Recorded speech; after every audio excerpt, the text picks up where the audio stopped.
tip of your snap blade is getting dull, you can clip it off with a pair of pliers for a fresh tip. We need to fill spackling around this hole without making a mess. We can use a drywall knife to help us out. Seems like this paint roller brush is a bit too long. We can saw it down to the appropriate size and then put back the end piece where it belongs. This fits perfectly. This bolt keeps falling out of the socket. We can use a rubber band to hold it in place. Now just attach the socket. Remove the rubber band when finished. This bearing is looking a little bit dirty. We can remove a lot of the grime with just the help of some duct tape. By adding a binder clip and a pen to the back of this measuring tape, we can make quick marking gauge for marking straight lines. We can use some tacks to help us line up these dowels. Now we just drill our holes, and our dowels fit perfectly. This hammer is a bit too wide to reach this nail. We can stack another nail on top to drive the first nail all the way in. Here's a cool device that will help us screw in two pieces of board together.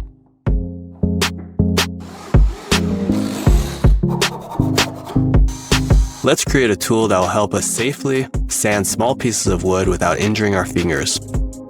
We'll place the wood on one side and a wedge on the other side. Now we can sand safely. We can glue these clothespins to the wall to act as a hanger for any instructions or diagrams.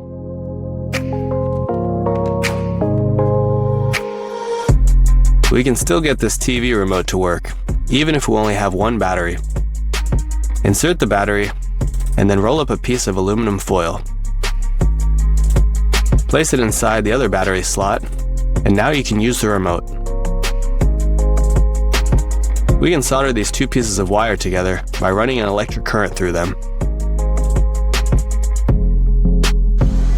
By drilling a hole into this bolt, we can pass wire rope through the bolt and then screw it into the post, making cable railing. Just be sure to secure the wire rope on the other side. If you're having a hard time toenailing, that is, hammering a nail into a stud, you can use a curved nail to make hammering a little easier. Now we're making a DIY expansion anchor. Round off the head of the bolt so that it fits into the PVC pipe. Add a washer and a bolt so that it looks like this. Place it into the block and tighten up the bolt until it's secure. This set of wrenches is a bit unorganized. We can fasten the head of this rake to the wall and hang all of our wrenches on that. If we cut these boards along the markings like so, we'll have a nice, secure stand that'll help us plane and sand our woodworking pieces.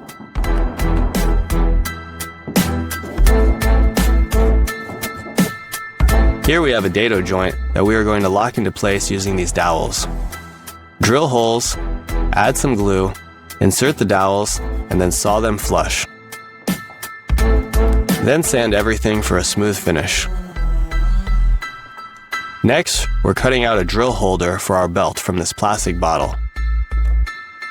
These tabs will attach to our belt. This drill fits nicely.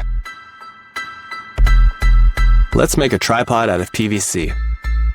We'll drill some holes to create a slot that holds our phone. Then we'll cut out the legs of the tripod. Now we can watch all of our favorite videos.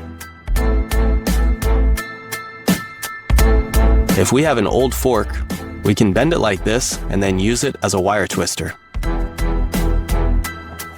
Let's use this brand new brush head with stiff bristles and attach it to the end of the rod and drill. Now we can scrub all the skin off these soaked potatoes in record time. It's much faster than peeling. By drilling a few holes in this board and adding a bit of varnish, we can make a stand for our pliers. To make sure that this spray gets on the lug nuts and not on the brake pads, try using the top of this plastic bottle as a funnel. To make sure that these two pieces of wood are level, use a hammer and a screw to hold the boards in place while we attach the two pieces together. Wrapping the wire around the terminal like this isn't going to hold.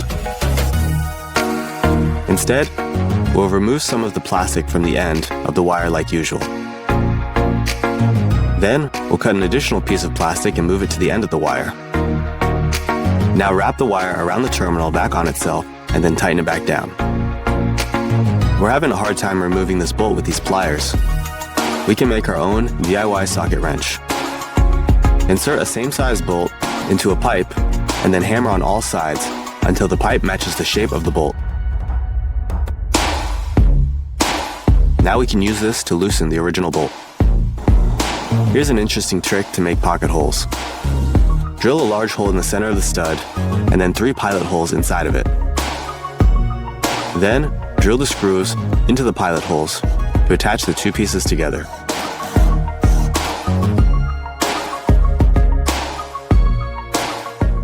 For our next project, we'll be modifying these pliers to turn them into brick tongs. We'll start by cutting off a couple strips of metal and then welding the larger piece to the handle and the smaller piece to the jaws.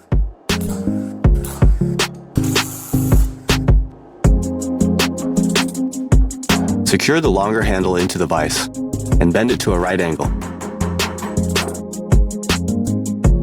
Now we can comfortably carry bricks.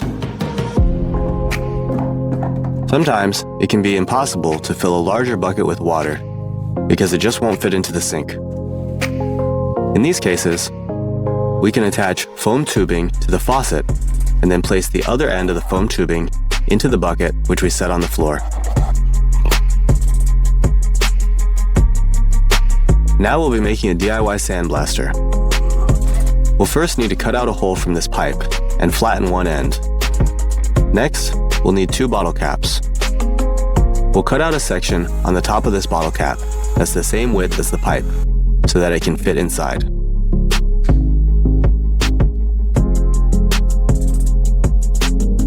We'll drill a hole into the other bottle cap and then screw the 2 caps together.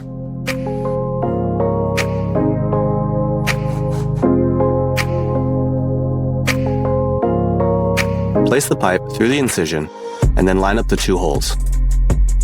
Fill the bottom cap with hot glue.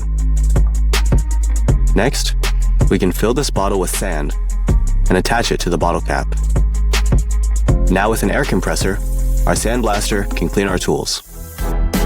If we've lost the caps to these nozzles on our glue bottles, we can just use drywall anchors as a substitute.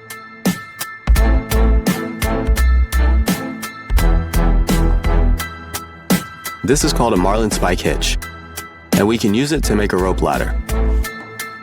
We'll wrap the rope around the rung 3 times, and then wrap the middle loop around the back. We can do this on both sides of each rung to make a rope ladder. To undo the hitch, just pull it off and it will come undone. Now let's make a modification to our soldering iron. We'll remove the tip and secure it in a vise. Then we'll cut off the tip with a hacksaw and make a vertical incision. We'll then cut a snap blade into the shape of an X-Acto knife blade and attach it into the incision. Now we can heat up our blade to make our cuts.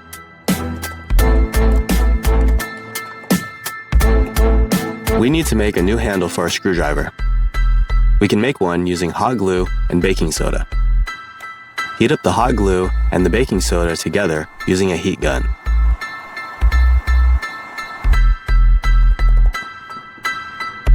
Mix everything together until it forms a thick paste. As it cools, mold the handle onto the shank until the paste cools to a hard plastic handle.